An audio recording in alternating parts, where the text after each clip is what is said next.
Hey everyone, welcome to Practice Mock and welcome to today's class of editorial insights। तो कैसे हैं आप सभी? आई होप आप सभी बहुत अच्छे होंगे और प्रिपरेशन भी काफ़ी अच्छी तरह से कर रहे होंगे अपने अपने एग्जाम्स के लिए। तो चलिए स्टार्ट करते हैं आज का एडिटोरियल इंसाइट का क्लास। आज के क्लास में भी हम एक बहुत अच्छा आर्टिकल रीड करेंगे, देखेंगे कि आर्टिकल किस पे है, ऑथर हमसे क्या ओपिनियन, क्या फैक्ट एंड इंफॉर्मेशन शेयर करना चाहते हैं। साथ ही साथ उस आर्टिकल से रिलेटेड वोकैबुलरी है, जो वर्ड्स है, उनके मीनिंग, सिनोनिम्स, एंटोनिम्स देखेंगे। एंड फाइनली कुछ आरसी क्वेश्चन भी आर्टिकल पे बेस्ड वो भी करेंगे। चलिए स्टार्ट करते हैं आज का क्लास। स्टार्ट हम करेंगे वोकैबुलरी से एज यूजुअल, और पहला जो वर्ड है हमारा वो है स्टेडली। ये एक एडवर्ब है। अब स्टेडली क्या होता है? मतलब ग्रेजुअली, कोई चीज ग्रेजुअली मतलब ग्रेजुअल वे में मूव कर रही है, प्रोग्रेस कर रही है, डेवलप कर रही है। अब ग्रेजुअली क्या होता है? धीरे धीरे, ठीक है, टाइम टेकिंग वे में कर रही है। बट इवन रेगुलर है, टाइम लग रहा है बट कंटिन्यूअस है, सेम रेट पे, इवन एंड रेगुलर वे, यानी कि सेम रेट पे या सेम पेस पे वो प्रोग्रेस कर रही है, आगे बढ़ रही है। ठीक है। सिनोनिम्स क्या है? कंसिस्टेंटली। कंसिस्टेंटली किस वर्ड से आता है? कंसिस्टेंस से, जिसमें आप स्लोली बट स्टेडीली आगे बढ़ते रहते हो, प्रोग्रेस करते रहते हो। तो ये किसका सिनोनिम है? दूसरा है प्रोग्रेसिवली। प्रोग्रेसिवली में भी यही होता है कि आप स्टेडीली, ठीक है, सेम पेस पे आगे बढ़ रहे होते हो। तो दोनों वर्ड्स स्टेडीली के सिनोनिम्स है। अब एंटोनिम्स देखें तो एब्रप्टली, इसका मतलब होता है सडनली या अनएक्सपेक्टेडली। मतलब अचानक से, इन अ सरप्राइजिंग वे कोई चीज स्टार्ट हो जाती है, उससे हम एब्रप्टली कहते हैं। इंटरमिटेंटली होता है ओकेजनली। अब कोई चीज ओकेजनली हो रही है, हर बार नहीं हो रही है, इररेगुलर वे में हो रही है, तो उसको हम कहते हैं इंटरमिटेंटली। और ये काफी इंपॉर्टेंट वर्ड है आपके एग्जाम के पॉइंट ऑफ व्यू से, काफी बार आर्टिकल्स में, क्वेश्चंस में देखने को मिलता है। तो इस वर्ड को जरूर आप नोट कर लेना और याद कर लेना। सेकेंड इज पोटेंशियली, ये भी एक एडवर्ब है। पोटेंशियल क्या मतलब कहता है? पॉसिबली, जिसकी जिसके होने की संभावना है, ठीक है, उसको हम कहते हैं potentially. Use to see that something may develop into something, मतलब कोई एक चीज है, कोई इवेंट है, वो किसी और चीज में डेवलप हो सकता है, उसकी प्रोबेबिलिटी है, पॉसिबिलिटी है, संभावना है, उसको हम कहते हैं पोटेंशियली। पोटेंशियल वर्ड से बना है ये। पोटेंशियल क्या होता है? नाउन है, उसका मतलब होता है एबिलिटी किसी चीज में डेवलप होने की। तो उसी से बना है एडवर्ब पोटेंशियली। जो इससे क्या होता है कि अगर आपको पोटेंशियल वर्ड का मतलब पता है, पोटेंशियली का नहीं पता, फिर भी आप लिंक कर सकते हो कि पोटेंशियल का मतलब क्या होता है, कि कोई चीज बन सकती है आगे जाके, पॉसिबिलिटी है। तो पोटेंशियली क्या होगा? इस तरह से कोई चीज है कि उसमें पॉसिबिलिटी दिख रही है किस चीज में डेवलप होने की। तो ऐसे आप वर्ड्स को लिंक भी करते हो। सिनोनिम क्या होंगे इसके? प्रोबेबली, कंसीवेबली। प्रोबेबली क्या होता है? पॉसिबली, सेम मीनिंग होती है। कंसीवेबली क्या होता है? कंसीवेबल मतलब कि आप किसी चीज को इमेजिन कर सकते हो, आप माइंड में देख सकते हो कि हाँ ये चीज पॉसिबल है, फीजिबल है। तो इसलिए ये वर्ड भी इसका सिनोनिम है। अब एंटोनिम्स क्या होगा? हार्डली। हार्डली क्या होता है? ऑलमोस्ट, नो, ठीक है, नेवर, मतलब एकदम ना के बराबर। इम्प्लॉजिबली, जो कि पॉसिबल ही नहीं है, प्लॉजिबल ही नहीं है, वर्ड है प्लॉजिबल। काफी इंपॉर्टेंट वर्ड होता है, इसको याद रखते हैं। इसका मतलब होता है पॉसिबल या फीजिबल, जो आगे हो सकती है, डेवलप हो सकती है, सक्सेसफुल हो सकती है, उसकी पॉसिबिलिटी है डेवलप होने की, सक्सेसफुल होने की। तो प्लॉजिबल होता है। उसी के अगर एम लगा दे तो इम्प्लॉजिबल बन गया, मतलब नेगेटिव मीनिंग आ गई, वो पॉसिबल नहीं है। थर्ड इज डेमोन्स्ट्रेटेड, वर्ब की सेकेंड फॉर्म है और थर्ड फॉर्म भी है। अब डेमोन्स्ट्रेटेड का मतलब क्या होता है? किसी चीज को शो करना, ठीक है, क्लियरली, क्या करके? प्रूफ या एविडेंस देके किसी चीज को शो करना, वेरीफाई करना, प्रूफ कर देना, प्रूफ या एविडेंस देके उसको कहते हैं डेमोन्स्ट्रेट करना। सिनोनिम्स क्या है? एस्टैब्लिश। एस्टैब्लिश क्या होता है? हम किसी चीज को एस्टैब्लिश करते हैं, मतलब उसको कंफर्म कर देते हैं, वेरीफाई कर देते हैं, प्रूफ कर देते हैं, डेमोन्स्ट्रेट कर देते हैं, by giving supporting information, evidence for it. ठीक है। असर्टेन भी वही होता है। असर्टेन क्या होता है? सर्टेन करना, to make certain. Certain, to make certain, ये असर्टेन क्या पास्ट टेंस फॉर्म है। जो वर्ड होती है वो होती है असर्टेन। इसका मतलब क्या होता है? To make certain. सर्टेन कैसे करोगे? हम किसी चीज को सर्टेन कैसे करते हैं? वेरीफाई करके और उसके उससे कनेक्टेड इंफॉर्मेशन, फैक्ट्स, एविडेंस जो उसको प्रूव करे। तो ये वर्ड इसका सिनोनिम है। एंटोनिम होगा गेन से। बहुत इंपॉर्टेंट वर्ड है। गेन से का पास्ट टेंस फॉर्म है। इसका मतलब क्या होता है? रिफ्यूज करना, डिफ्यूट करना, डिनाई करना, कॉन्ट्राडिक्ट करना, बोलना कि कोई चीज गलत है, समथिंग इज फॉल्स और नॉट ट्रू। ठीक है, रिफ्यूट करना सेम मीनिंग है, डिनाई कर देना, कॉन्ट्राडिक्ट करना, बताना कि फॉल्स है। तो ये दोनों वर्ड इसके एंटोनिम्स है। Fourth word is capacity. Capacity is a noun. Capacity क्या होता है? एक तो कैपेसिटी होती है कि स्पेस कितना है, वॉल्यूम कितना है, उसमें कितनी चीजें फिट हो सकती है। तो एक वो कैपेसिटी है, जैसे कंटेनर है 2 लीटर की कैपेसिटी में 2 लीटर का लिक्विड उसमें फिट हो सकता है। बट यहाँ पे वो कैपेसिटी की बात नहीं हो रही है, यहाँ पे एबिलिटी की बात हो रही है। कैपेसिटी का मतलब एबिलिटी भी होता है, किसी चीज को करने का, किसी चीज को समझने का। ठीक है, तो एबिलिटी को भी कैपेसिटी कहते हैं। Synonyms competence and faculty. Competence काफी यूजुअल वर्ड है। कॉम्पिटेंस मतलब क्या होता है? किसी चीज को करने की एबिलिटी हो, कैपेबिलिटी हो, कैपेसिटी हो। फैकल्टी एक न्यू वर्ड है। जनरली हम फैकल्टी को किसको बोलते हैं? टीचर्स को, प्रोफेसर्स को, जो एक पार्ट होते हैं कॉलेज का, स्कूल का, तो उसको हम फैकल्टी कहते हैं। बट फैकल्टी का मतलब कैपेसिटी भी होता है, एबिलिटी भी होता है। Ability do something is called faculty. ठीक है। एंटोनिम क्या हो गया? इनकैपेबिलिटी। ठीक है, इनएप्टीट्यूड काफी इंपॉर्टेंट है। इनएप्टीट्यूड का मतलब क्या होता है? Lack of ability. इन दोनों का ही मतलब होता है लैक ऑफ एबिलिटी। इनकैपेबिलिटी का भी, इनएप्टीट्यूड का भी। तो ये दोनों वर्ड उसके एंटोनिम्स हैं। Fifth is frequent. एडजेक्टिव है। अब फ्रीक्वेंट मतलब जो बार बार हो रहा है। ठीक है, हैपनिंग और डूइंग समथिंग ऑफन। ऑफन का मतलब क्या होता है? बार बार। रेकरेंट, बार बार रेकर हो रहा है, मतलब बार बार हो रहा है। रेगुलर है, रेगुलर होता है, बार बार होता है, हम कहते हैं हिज रेगुलर, या कोई चीज रेगुलरली हो रही है तो वो रेगुलर कहलाती है। एंटोनिम्स स्पोरैडिक, बहुत इंपॉर्टेंट वर्ड है। स्पोरैडिक मतलब जो चीज इरेगुलर हो रही है फिर नहीं हो रही है, कभी कभार ही हो रही है। रेयर, ऑलमोस्ट ना के बराबर हो रही है। तो दोनों वर्ड्स के एंटोनिम्स हैं। Second, sixth word is instituting. Instituting का मतलब क्या होता है? किसी सिस्टम को, पॉलिसी को स्टार्ट करना, इंट्रोड्यूस करना। सिनोनिम्स इनिशिएटिंग, इनिशिएट करना, सेम मीनिंग कन्वे करता है, किसी चीज को स्टार्ट करना, बिगिन करना। ठीक है, लॉन्च करना। एंटोनिम्स क्या हो गए? अबॉलिशिंग, खत्म कर देना, क्वॉशिंग, सेम मीनिंग, खत्म कर देना, put an end to something, it's called quash. उसी का आईएनजी फॉर्म है। ठीक है, तो ये कौन सी है? वर्ब की आईएनजी फॉर्म थी।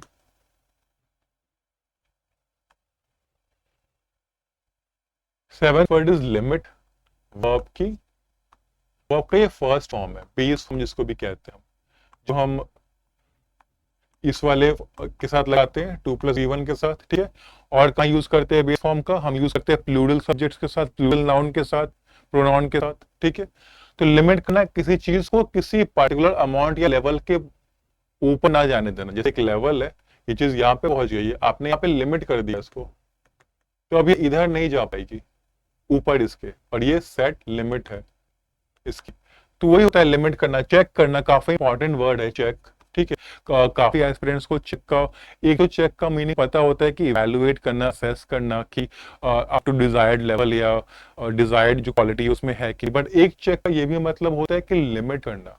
अगर हम कहते हैं check the increase of emissions, तो हम क्या कहते हैं कि उसको हम लिमिट करना चाह रहे हैं। यहाँ पे हम उसको ये देखने नहीं कि सही है या गलत है, चेक कर रहे, कब कर रहे। कब फिर भी एक रिलेटिवली कॉमन वर्ड है। कब तो बहुत बार देखने को मिलता भी है, बट चेक भी पता होना चाहिए आपको। चेक का भी मतलब यही होता है, लिमिट करना, रेस्ट्रिक्ट करना। ठीक है, एंटोनिम्स क्या होगा? फॉस्टर, प्रोमोट, दोनों का मतलब होता है टू हेल्प, डेवलप और इनकरेज। मतलब किसी चीज को मदद करना, डेवलप होने में, वो आगे बढ़े, प्रोग्रेस करे। ठीक है, प्रोलिफरेट करे, बढ़े, और या फिर उसको इनकरेज करना उस चीज को। तो फॉस्टर एंड प्रमोट दोनों ही और लिमिट के एंटोनिम्स हो गए। इट इज रेप्लिकेटेड, वर्ब की सेकंड एंड थर्ड फॉर्म है, मतलब कॉपी करना। सेम चीज की बनाई आपने, उसका सेम टू सेम कॉपी बना दिया, या सेम प्रोसेस आपने कहीं और किया। ठीक है, बिना किसी चेंजेस के, तो उसको हम कहते हैं रेप्लिकेटेड। इम्यूलेटेड, मिरर्ड, दोनों का मतलब ही सेम होता है, कॉपी करना। एंटोनिम्स क्या होगा? कॉन्ट्राडिक्ट करना। कॉन्ट्राडिक्ट मतलब क्या होता है? ऑपोजिट। कॉन्ट्रास्ट है मतलब क्या होता है? ऑपोजिट।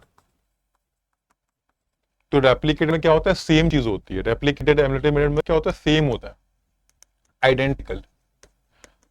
तो उसका एंटोनिम क्या होगा, ऑपोजिट जो कर रहा है, कॉन्ट्राक्ट कर रहा है, कॉन्ट्रास्ट कर रहा है, अपोज कर रहा है। ठीक है, आज के आर्टिकल में कुछ जार्गन भी है, जैसे ये जार्गन है एब्सोल्यूट रिस्क। एब्सोल्यूट रिस्क क्या होता है, किसी चीज के होने का चांसेस कितना है, एक्चुअल चांसेस, रियल चांसेस कितने हैं, पॉसिबिलिटी कितनी है रियल में किसी चीज को होने की, उसको हम कहते हैं एब्सोल्यूट रिस्क। मोस्टली ये डिजीज के केस में होता है कि किसी डिजीज की होने की रियलिटी में चांसेस कितने हैं। 10th is acute. अब अक्यूट के बहुत सारे मीनिंग होते हैं, ठीक है, और उनके काफी सारे सिनोनिम्स भी होते हैं। एक अक्यूट का मतलब होता है शार्प माइंडेड, ठीक है, एक अक्यूट का मतलब होता है सिवियर। पर यहाँ पे अक्यूट स्ट्रिक्टली इलनेस, डिजीज के सेंस में यूज हुआ है, डिजीज के कॉन्टेक्स्ट में यूज हुआ है, और वहां पे उसका मतलब होता है एक ऐसा इलनेस, एक ऐसा डिजीज जो बहुत जल्दी सीवियर बन जाता है और डेंजरस होता है, बट काफी कम समय के लिए लास्ट करता है। तो ऐसा डिजीज जो बहुत जल्दी इसकी सिवियरिटी बहुत जल्दी बढ़ जाए, बहुत जल्दी वो डेंजरस हो जाए, बट शॉर्ट लिव्ड हो, उसको हम कहते हैं अक्यूट डिजीज। ठीक है, फ्रेजल वर्ब देखते हैं। अकाउंट फॉर, अकाउंट फॉर का मतलब क्या होता है, टू बी पार्टिकुलर अमाउंट और पार्ट समथिंग। मतलब अकाउंट फॉर का मतलब क्या, इक्वल टू ना, इक्वल टू अ पार्ट और अमाउंट।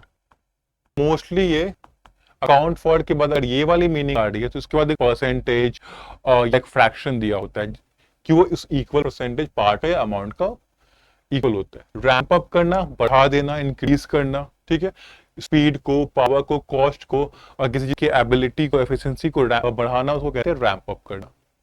ईडियम्स एंड फ्रेजेस भी है। एक है रन अ रिस्क ऑफ। अब रिस्क का मतलब क्या होता है, डेंजर, किसी चीज का खतरा। रन अ रिस्क ऑफ का मतलब क्या होता है, आप कुछ ऐसा कर रहे हो जिससे कुछ बैड या अनप्लेजेंट होने का चांस बढ़ जा रहा है। ठीक है, तो रन अ रिस्क ऑफ उसमें यूज होता है। जैसे अगर मैं कहूं कि if you do not take an umbrella, अगर तुम एक अम्ब्रेला लेके नहीं जाते हो, और उसके बाद बोलो you run a risk of catching cold, तो तुम क्या कर रहे हो, तुम ऐसा कुछ कर रहे हो, तुम अम्ब्रेला ना ले जा रहे हो, वो एक ऐसा एक्शन है जिससे तुम्हारे कैचिंग कोल्ड, कोल्ड होने का यानी बुखार जुकाम होने का जो रिस्क है वो बढ़ जा रहा है। ठीक है, तो ऐसे यूज करते हैं रन अ रिस्क ऑफ। ठीक है, अब आते हैं learn the hard way. Learn the hard way मतलब आपने कोई लेसन सीखा, कोई कुछ चीज डिस्कवर की, पर कैसे, क्या आपने खुद के एक्सपीरियंस के साथ, आप कुछ आपको खुद हुआ, वो आपने खुद एक्सपीरियंस का वो चीज, और कैसे की आपने, डिफिकल्ट चीज, पेनफुल चीज, अनप्लेजेंट चीज, इसलिए तो कहा जा रहा है हार्ड वे। हार्ड वे किसको रेफर कर रहा है, इसी डिफिकल्ट, पेनफुल, अनप्लेजेंट एक्सपीरियंस को जिसके थ्रू आपको गुजरना पड़ा वो चीज सीखने के लिए।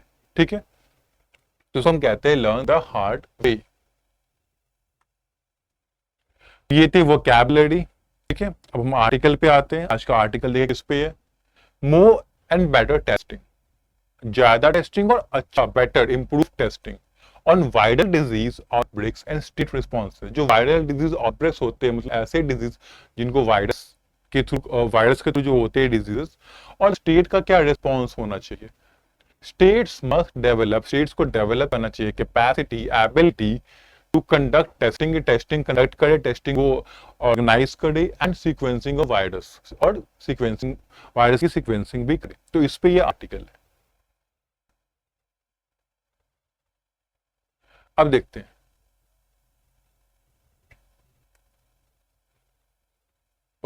हाँ ये रहा पहला पैराग्राफ, ये रहा सेकंड पैराग्राफ, ये रहा थर्ड, ये रहा फोर्थ। तो आपको यहाँ पे पॉज करके पढ़ लेना है। उसके बाद आपको, ये पहला क्वेश्चन है, पहले खुद से क्वेश्चन करना, फिर दूसरा, ये तीसरा।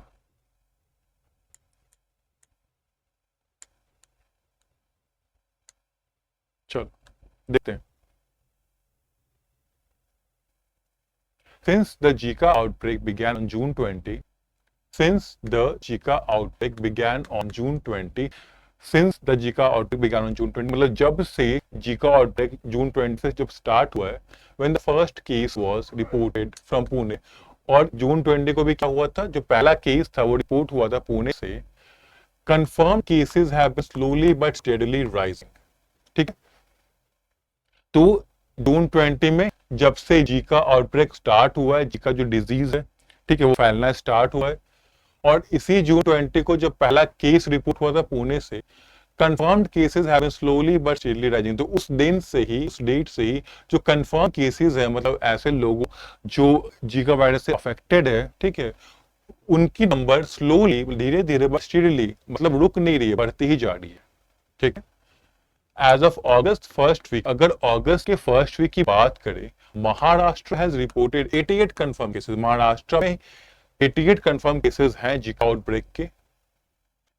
Pune city the epicentre, Pune city जो एपिसेंटर है किसका, इसी आउटब्रेक का एपिसेंटर किसको कहते हैं, जहां पे सबसे ज्यादा एक्टिविटी हो रही हो। तो यहां अगर एपिसेंटर कह रहे हैं जीका आउटब्रेक के कॉन्टेक्स्ट में, मतलब सबसे ज्यादा जो जीका के केसेस है वो पुणे सिटी में ही आ रहे हैं, इसलिए इसको एपिसेंटर, या तो पुणे सिटी में ही है या यहीं से सारे स्प्रेड हो रहे हैं। तो Pune city alone accounts for 73 cases. Accounts for मतलब इक्वल टू, मतलब कि पुणे सिटी में ही 73 केसेस हैं, while 6 are from Pune rural, जिसमें से जो 6 केसेस है वो रूरल एरिया से हैं पुणे के। Of the total number reported so far at 37, जो टोटल नंबर रिपोर्टेड हुए हैं 37, ठीक है, pregnant women alone account for half the number of confirm infection. यानी कि जो टोटल नंबर रिपोर्ट हुआ है केस इन्फेक्शन का 37, उस 37 में से हाफ जो है वो प्रेग्नेंट वुमेन का केस है। ठीक है, दो रेयर, हालांकि रेयर है, हालांकि अनयूजुअल है, होता नहीं है। People with Zika virus infection run a risk of suffering from Guillain Barre syndrome. जिनको जीका वायरस इन्फेक्शन होता है, जिन लोगों को, रन अ रिस्क ऑफ मतलब कि उनको खतरा होता है किस चीज का, गिलेन-बारे सिंड्रोम का भी। A neurological disorder in which the immune system mistakenly attacks part of the peripheral nervous system। अब ये गिलेन-बारे सिंड्रोम क्या होता है, एक न्यूरोलॉजिकल डिसऑर्डर है जिसमें जो इम्यून सिस्टम होता है वो गलती से, मिस्टेक से किसको अटैक करने लगता है, पेरिफेरल नर्वस सिस्टम को। But a more harmful effect is seen in pregnant women who run a risk of giving birth to babies with a smaller than average head size।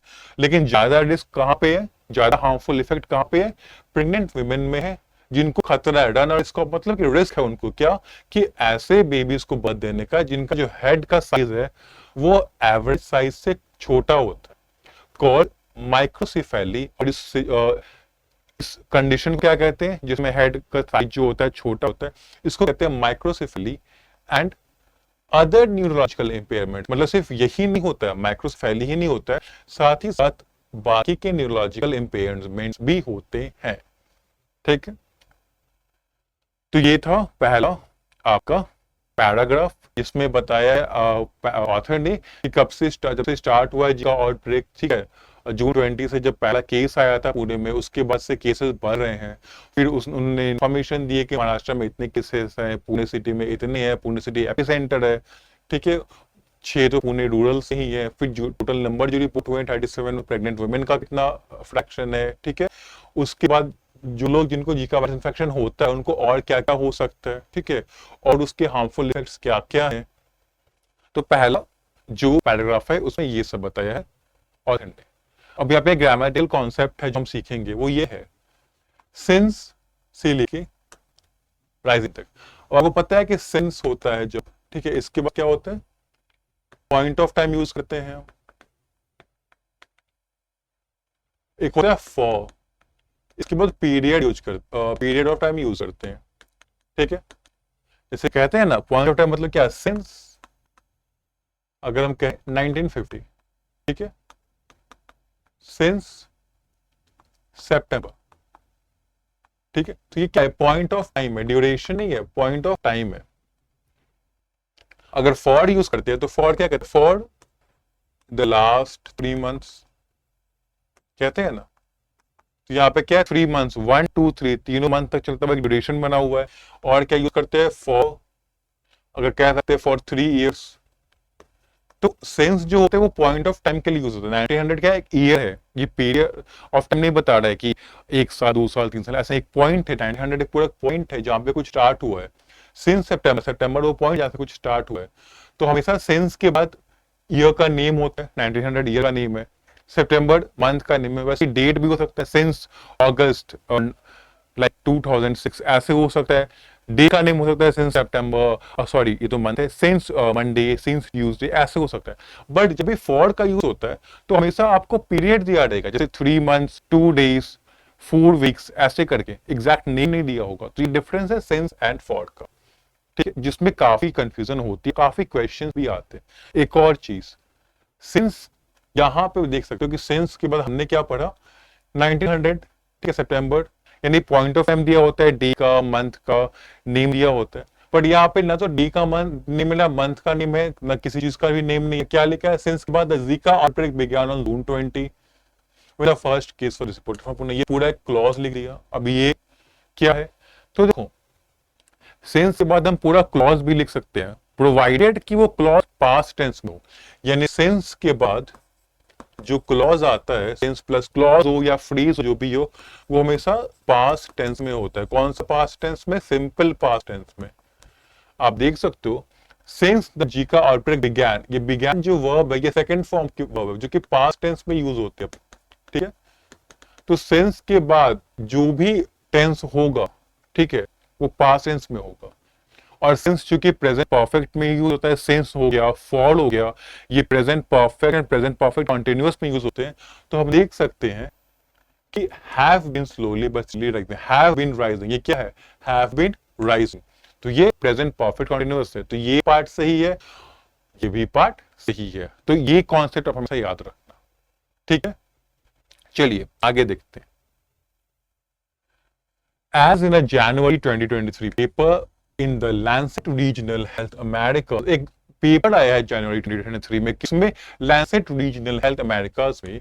उसके according a meta-analysis of babies born to 1,548 pregnant women infected with the Zika virus from 13 studies in Brazil between 2015 and 2017। अब देखो एक paper आया है जनवरी 2023 में, कहां पे, Lancet regional health America's में। उसमें क्या बताया गया कि मेटा एनालिसिस हुआ है। मेटा एनालिसिस क्या होता है, देखो एक तरह का एक स्टडी होता है जिसमें बहुत सारे स्टडीज पहले हो चुके हैं अलग अलग तरह से, उनको स्टडी किया जाता है और उनके एक रिजल्ट निकलता है, एक ट्रेंड देखा जाता है कि क्या सब सारी जो स्टडीज है उनमें क्या रिजल्ट शो हो रहा है, उसके बेस पे कॉमन रिजल्ट बनाते हैं। तो वो आपका होता है मेटा एनालिसिस। तो क्या कह रहा है कि मेटा एनालिसिस होता है बेबीज का, ठीक है, जो कि इन प्रेग्नेंट, इतने नंबर प्रेग्नेंट वुमेन को बॉर्न हुए थे और ये वुमेन इन्फेक्टेड है जीका वायरस से। एंड फ्रॉम 13 स्टडीज जो ब्राजील में हुआ था 2015 और 2017 के बीच, इसमें found the absolute risk of microcephaly to be 6.6% either at birth और ड्यूरिंग फॉलोअप, ठीक है। तो यहाँ पे इन जो स्टडीज हुआ इसमें क्या मिला कि जो एब्सोल्यूट रिस्क है, मतलब जो चांसेस है माइक्रोसेफेली होने के, वो 6.6% है, या तो बर्थ के समय या तो फॉलोअप यानी बर्थ के बाद। Babies also had 18.7% absolute risk of suffering from functional neurological abnormalities। अब बेबीज को यहाँ पे क्या बताया गया कि 6.6% का एब्सोल्यूट रिस्क था माइक्रोसेफेली का, उसके साथ साथ 18.7% एब्सोल्यूट रिस्क है किसका, फंक्शनल न्यूरोलॉजिकल एबनॉर्मेलिटीज का, ठीक है। And a relatively smaller risk of neuroimaging ophthalmic and auditory abnormalities. और रिलेटिवली स्मॉल मतलब 18.7% से थोड़ा कम रिस्क है न्यूरो इमेजिंग का, ऑप्थेल्मिक और ऑडिटरी एबनॉर्मलिटीज का। There was also a significant risk of premature birth 10.5%। अब और क्या क्या रिस्क था, तो एक तो प्रीमेच्योर बर्थ का रिस्क है 10.5% है, लो बर्थ वेट का रिस्क है, and a small for gestational age, ठीक है। और जेस्टेशनल एज का भी स्मॉल रिस्क है 16.2%। Less known is the risk of sexual transmission. Less known का मतलब इसके बारे में ज्यादा जानकारी नहीं है, ज्यादा लोगों को पता नहीं है। तो ज्यादा लोगों को क्या पता नहीं है, रिस्क ऑफ सेक्सुअल ट्रांसमिशन का जो रिस्क है वो उनको पता नहीं है। of the virus by infected men due to the presence of potentially infectious virus in their semen for at least 2 months। अब ये रिस्क कैसे आता है, ये रिस्क आता है इन्फेक्टेड मेन से, ठीक है, कि वो क्या कर सकते हैं, जो वायरस है जो उनके सीमेन में है वो ट्रांसफर कर सकते हैं। और ये कब तक हो रहा है, रिस्क 2 मंथ्स तक, एटलीस्ट 2 मंथ्स तक। यानी कि जब मैन इन्फेक्ट हो जाते हैं तो वो इन्फेक्ट जिस दिन हुआ है उससे 2 मंथ्स का जो ड्यूरेशन है तब तक वो रिस्क कैरी करते हैं कि वो क्या होता है, सेक्सुअल ट्रांसमिशन के थ्रू वो जो वायरस है वो किसी और को ट्रांसफर कर सकते हैं। तो यहाँ पे क्या पता है ऑथर ने कितने कितने रिस्क एसोसिएटेड हैं जीका वायरस से, ठीक है। और पता कैसे चला है, ये जो मेटा एनालिसिस हुआ था, ठीक है, जो पेपर में बताया गया था लैंसेट रीजनल हेल्थ अमेरिकास में, ठीक। It is hence important for infected. अब इससे क्या होता है, इन्फेक्टेड मैन जिनको जो इन्फेक्टेड है जीका वायरस से, उनके लिए इंपॉर्टेंट, उनके लिए जरूरी हो जाता है, specially those planning a family, जो फैमिली प्लान कर रहे हैं, ठीक है, जो बेबी लाना चाह रहे हैं, to be made aware of the risk as well as recommended measures to prevent viral transmission to women। तो उनको ये अवेयर करा देना चाहिए, उनको ये बता देना चाहिए कि क्या क्या रिस्क है, ठीक है, इससे, और क्या क्या मेजर्स उनको लेने चाहिए, वो रिकमेंड कर देना चाहिए, जिनसे जो वायरल ट्रांसमिशन है वो प्रिवेंट हो सके वुमेन को, मतलब वुमेन को नहीं ट्रांसमिट हो वायरस। कब तक? फॉर एटलीस्ट 3 मंथ तक उनको ये जो भी प्रिकॉशंस है वो लेना है कि वायरल ट्रांसमिशन ना हो, as in the US CDC guidelines. और ये गाइडेंस किसने दिया? यूएस सीडीसी ने दिया है। Given the harmful effects of the virus, harmful effects जो वायरस है, ठीक है, उसके रिलेशन में अगर बात करें, इट इज शॉकिंग दैट, ये शॉकिंग है, सरप्राइजिंग है, काफी अनएक्सपेक्टेड है, that the Pune based ICMR lab, जो पुणे में जो आईसीएमआर लैब थी, ramped up testing only after the publication of news about the Pune Municipal Corporation planning to send samples to a government medical college instead to cut the deal in testing। अब यहां पे देखो author क्या बोल रहे हैं, virus का harmful effects तो ऑथर ने डिस्कस कर दिया, हमने देख भी लिया कितना वायरस हार्मफुल, कितना डेंजरस है, क्या रिस्क हैं उससे एसोसिएटेड, ठीक है, वुमेन को, बेबीज को, मैन जो वुमेन ट्रांसमिट कर सकते हैं। तो इतने सारे हार्मफुल इफेक्ट्स हैं, फिर भी ये जान के सरप्राइज होते हैं हम, शॉक लगता है हमें कि जो पुणे में जो आईसीएमआर लैब था, उसने टेस्टिंग तभी बढ़ाई जब उसे पता चला, जब उसे न्यूज मिली, उसने न्यूज पढ़ा कि जो पुणे म्युनिसिपल कॉर्पोरेशन है वो प्लान कर रहे कि सैंपल्स को अब एक गवर्नमेंट मेडिकल कॉलेज भेज दे। अब आईसीएमआर नहीं भेजेंगे, कहां भेजेंगे? Government medical college. क्यों? क्योंकि आईसीएमआर में डिले हो रहा था टेस्टिंग में। तो जब ये न्यूज उनको मिली कि प्लानिंग हो रही है कि कहीं और भेजा जाए, तब उन्होंने बढ़ाया टेस्टिंग का स्पीड, ठीक है। जब ये देखते हुए भी कितना हार्मफुल इफेक्ट वायरस का था। As Kerala just demonstrated in the latest outbreak of the Nipah virus, जैसा कि केरला ने प्रूव किया, ये शो किया, कब शो किया? जब आउटब्रेक हुआ था निपा वायरस में। And as Gujarat learn it the hard way in the ongoing Chandipura virus outbreak, और गुजरात ने जो लेसन लर्न किया, कैसे पर्सनल एक्सपीरियंस से learn it the hard way, मतलब कि पर्सनली बहुत ही डिफिकल्ट कुछ एक्सपीरियंस किया गुजरात ने। क्या एक्सपीरियंस किया? जो चांदीपुरा वायरस आउटब्रेक था, ठीक है, उससे उसने लेसन लिया, और साथ ही साथ जो अक्यूट इंसेफेलाइटिस सिंड्रोम केसेस है गुजरात में, इन दोनों सिचुएशन से गुजरात ने जो लेसन लिया है, it is becoming increasingly important and necessary that states develop the capacity to conduct high quality testing and sequencing of viruses that cause frequent and deadly outbreaks। ठीक है, अब इसको क्या करते हैं, कनेक्ट करते हैं। पहले हमने अभी तक क्या पढ़ा, कितना रिस्क है एसोसिएटेड निपा वायरस से बेबीज को, वुमेन को, मैन को। ये इतने रिस्क के बावजूद जो पुणे बेस्ड आईसीएमआर लैब था, उसने स्पीड, टेस्टिंग की स्पीड नहीं बढ़ाई थी। कब बढ़ाई? जब उसे पता चला कि जो पुणे म्युनिसिपल कॉर्पोरेशन है वो सैंपल्स को कहीं और भेजने की प्लान कर रहा है। कहां भेजने की प्लान कर रहा है? गवर्नमेंट मेडिकल कॉलेज को, और वहां पे नहीं भेजेगा क्योंकि आईसीएमआर में डिले हो रहा था।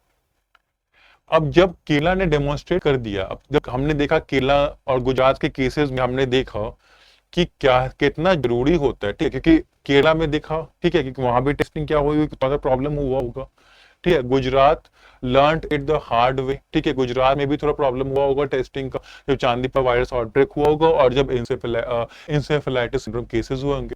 तो यहाँ से हमें क्या सीखने को मिलता है कि ये बहुत इंपॉर्टेंट होता जा रहा है, इंक्रीजिंगली इंपॉर्टेंट, मतलब इसकी इंपॉर्टेंस बढ़ती जा रही है कि स्टेट्स जो है वो ये एबिलिटी डेवलप करे कि किस चीज की एबिलिटी, कि हाई क्वालिटी टेस्टिंग वो कराए और वायरस की सीक्वेंसिंग कराए, ऐसे वायरसेस की जो बार बार आउटब्रेक्स लाते हैं, डेडली आउटब्रेक्स लाते हैं, ठीक है। From the last time the first suspected case is observed, अगर लास्ट टाइम की बात करें जब पहला सस्पेक्ट केस ऑब्जर्व हुआ है, the reduction in the lead time to test results is key to instituting timely public health responses that can limit the virus spread and stop an outbreak। अब यहाँ पे क्या है, ठीक है, जब जिस टाइम से पहला सस्पेक्टेड केस ऑब्जर्व किया जाता है, तो जो टाइम लगता है इस टाइम से लेके टेस्ट रिजल्ट्स तक आने में, इस टाइम को घटाना है। जब आइडेंटिफिकेशन हुआ और जब फाइनली रिजल्ट आया, इस टाइम को घटाना है, अगर हमें टाइमली पब्लिक हेल्थ रिस्पॉन्सेज लाने हैं तो, जिससे कि वायरस का स्प्रेड लिमिट होगा और आउटब्रेक स्टॉप हो जाएगा। तो यहाँ पे ऑथर ने क्या सजेस्ट किया कि जो टाइम लिमिट है, जो कि सस्पेक्टेड केस जो पहली बार ऑब्जर्व होता है वहां से लेके जो टेस्ट रिजल्ट्स आते हैं, वहां की भी जो टाइम लिमिट है उसको कम किया जाए, ठीक है, यानी कि टेस्टिंग का टाइम बढ़ाया जाए, जिससे कि टाइमली पब्लिक हेल्थ रिस्पॉन्स ला सके लोग और उससे लिमिट कर सके वायरस के स्प्रेड को और आउटब्रेक को प्रिवेंट कर सके। The covid pandemic demonstrated, covid pandemic ये प्रूव कर दिया the advantages of decentralised testing and sequencing, कि क्या क्या एडवांटेजेस है डिसेंट्रलाइज्ड टेस्टिंग और सीक्वेंसेस के, इनके एडवांटेजेस हमें कोविड-19 पैंडेमिक में देखने को मिले। And this would be replicate, इसी को, किस चीज को, ये जो डिसेंट्रलाइज्ड टेस्टिंग और सीक्वेंसिंग है, इसी को रेप्लिकेट करना चाहिए, इसी को फिर से करना चाहिए। कहां? For every pathogen that causes deadly outbreaks. जैसे कोविड-19 में हमने डिसेंट्रलाइज्ड टेस्टिंग एंड सीक्वेंसिंग की, उसी तरह से कोई भी वायरस हो, कोई भी डेडली आउटब्रेक हो, वहां पे भी हमें टेस्टिंग और सीक्वेंसिंग करनी चाहिए। ये था आपका पूरा पैसेज, ठीक है। अगर टोन की बात करें तो टोन क्या है, एक तो टोन एक यहां से एक टोन इंफॉर्मेटिव थे, ठीक है, ये वाला इंफॉर्मेटिव था, ओके, ये इंफॉर्मेटिव था। यहाँ पे टोन क्रिटिकल हो गई थी क्योंकि यहाँ पे क्रिटिसाइज किया जा रहा था आईसीएमआर लैब को, ठीक है, जिस तरह से लेसन्स नहीं लर्न किए गए केरल और गुजरात के केसेस से। और यहाँ पे क्या है, यहाँ पे कंसर्न नहीं, कि यहाँ पे वो बता रहे कि क्या करना चाहिए, एनालिटिकल भी है, तो इंफॉर्मेटिव, एनालिटिकल एंड क्रिटिकल हमारा होगा ये पैसेज का टोन। अब क्वेश्चन देख लेते हैं। What significant risk is associated with the sexual transmission of the Zika virus by infected men, as mentioned in the passage? Zika virus infected men में होता है, उससे सेक्सुअल ट्रांसमिशन के थ्रू क्या रिस्क हो सकता है, क्या रिस्क एसोसिएटेड है, कनेक्टेड है sexual transmission Zika virus bye infected men? तुम्हें पता था कि कहाँ पे होता है, वो सीमेन में होता है, वहां से वो विमेन को हो जाता है। The presence of infectious virus saliva में नहीं होता है। पोटेंशियल ऑफ प्रीमेच्योर बर्थ का होता है पॉसिबिलिटी, बट वो सिग्निफिकेंट, ये इन्फेक्टेड मेन से कनेक्टेड नहीं था। अगर पहले जाएं पैसेज देखें तो मेंशन तो है प्रीमेच्योर बर्थ का, बट ये विमेन से रिलेटेड है, ठीक है, ये यहां पे मेन से रिलेटेड नहीं है। कहां गया केसेस, बट मूव, एक मिनट, हाँ, यहां से बात हो रही है मेन रिलेटेड, जो मेन से एसोसिएटेड हैं उनकी बात यहां से हो रही है, जो रिस्क है प्रीमैच्योर बर्थ का रिस्क, तो यहाँ पे बात हो रही है, यहाँ पे मेन का कोई इंट्रोडक्शन हुआ नहीं था, ठीक है, तो प्रीमैच्योर बर्थ मेन वाले कॉन्सेप्ट से कनेक्टेड नहीं है, वो इस वाले कॉन्सेप्ट कनेक्टेड है, क्या क्या वो होता है, विमेन को क्या क्या रिस्क है, बट मेन से एसोसिएटेड रिस्क जो है वो ये वाला है, ये वाला नहीं है। Risk of neuro imaging abnormalities, ये भी विमेन से रिलेटेड है। हाँ, इन्फेक्शियस वायरस इन सीमेन, ये था मेन से related. Guillain Barre syndrome in man ये है, बट मेन में होता है, चलो एक बार चेक भी कर लेते हैं कहां पे था ये।